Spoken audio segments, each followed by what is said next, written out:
It's professional football. Yep. On a minor scale.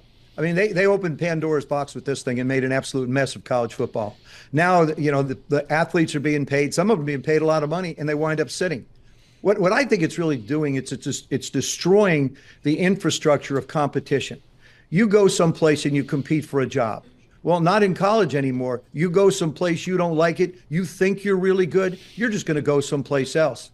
Before this, though, parents used to dictate to colleges whether their son and or daughter was going to go there based upon who else they would sign. Yep. Now it's a question of dollars. Now the universities are writing checks, and it's really destroyed what we believe college football was. Hey, I'm all for progress. I understand this. I'm not a dinosaur that sits there and says, well, it should be this way, it should be that way.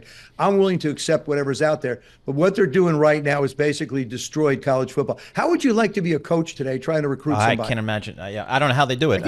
I can't either. Yeah. I don't know how you recruit a kid, you coach him up, and then he or she leaves. Not that they don't have the prerogative to leave, but boy, that makes it difficult. All right, Joe, so let's get to the big boys, the professionals here. We got 4 solid teams here getting ready to try to get to this Super Bowl here. I tell you what, it's a quarterback-driven league, as you well know better than anybody. We got some good quarterbacks here. Oh, yeah, and all 4 of them have a story. But I'm going to start with my favorite in this particular competition, the Detroit Lions. Yeah, baby. I just made somebody smile there. I know that. Yes. Hey, Joe. What they've been able to do, I mean, you're not talking about a football team in Detroit. You're talking about a city.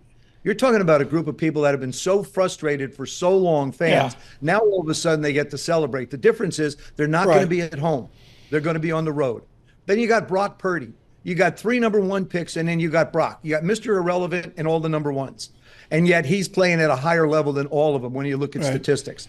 And so he's exciting. And then to me, Patrick is just phenomenal, and Lamar, they're going to have a heck of a shootout. This is great. We interrupt this program to bring in Michael Barr of Bloomberg Business of Sports with a nodding acquaintance with Honolulu Blue. Mr. Barr and Mr. Theismann. See, with Tom and Paul and Lisa, they have class, but you know me. I'm like that dog that's happy to see you when you get in. What it is, man? How are you? Good, Michael. It's great. I'll tell you, it's exciting. I mean, we used to. I never lost to the Detroit Lions. Just so you know, when we played all the years, we just had this run, and Detroit would get so close. And I was fortunate enough to go into the College Football Hall of Fame with Barry Sanders, whom I respect tremendously. Right. It's great that statue is there to honor him and what his accomplishments were. But I think he just got frustrated and tired. I mean, sooner or later, you just get tired of losing. We're facing it now here in Washington. Our fans are frustrated as can be. Well, now you got a real owner, so hopefully things are on the up move there. Hey, Joe, Chiefs, Ravens. I mean, Lamar Jackson, Patrick Mahomes. Does it get any better than that? Who would you pick between those two?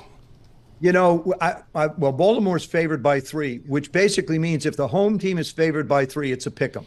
Yep. And so they give the home team 3 points if it's that close, and it is that close. Patrick to me is one of the most entertaining quarterback in football, and 6 consecutive AFC Championship games with Andy. That's all you need to know. And you can't talk about Patrick Mahomes unless you talk about Andy Reid in the same breath, to be honest with you. And Lamar Jackson. See, Lamar has a unique throwing style. Lamar is a unique athlete, and now he's developed into one heck of a quarterback. And because of the uniqueness of his throwing style, everybody doesn't look at him as a classic quarterback. Well, he is. And he's a darn good one, and he's going to be the MVP of the league, by the way, too. Michael Barr, jump in here. One more question. Well, let me ask one more question. Yeah. This I am being serious about. This whole past season, there have been, let's just call it, a lot of blown calls by the referees. What in the world can we do about this to fix it? I think one thing we can do, and Bill Belichick has pounded the table on this forever, we should be able, as coaches, if you're a coach, you still only have 2 challenges, but you can challenge every play. Right now, there's a menu of things you can and cannot challenge. Right. I think they ought to throw the menu out, start over, and do exactly what you need to do. Allow the opportunity to correct the egregious errors that we've seen. And they've been obvious.